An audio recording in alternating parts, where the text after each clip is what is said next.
பாஜக கூட்டணி சார்பில் திண்டுக்கல் தொகுதியில் பாமக வேட்பாளர் திலகபாமா திண்டுக்கல் மாவட்டம் வெங்காயப்பேட்டையில் தீவிர பிரச்சாரத்தில் ஈடுபட்டார். வெங்காய சந்தையில் உள்ள தொழிலாளர்கள், சுமை தூக்குபவர்கள், உரிமையாளர்கள், டீக்கடைக்காரர்கள், பணிபுரியும் பெண்களிடம் பிரச்சாரம் செய்தார். அப்போது திடீரென்று அங்கு வெங்காயம் தரம் பிரித்துக் கொண்டிருந்த பெண்களுடன் அமர்ந்து வெங்காயத்தை தரம் பிரித்தும் வாக்கு சேகரித்தார்.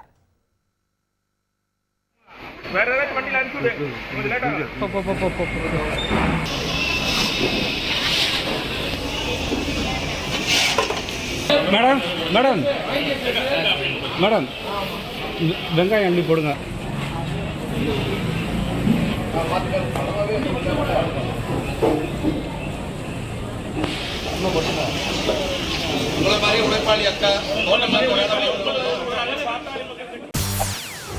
செய்திகளை உடனுக்குடன் தெரிந்து கொள்ள உடனே சப்ஸ்கிரைப் பண்ணுங்க.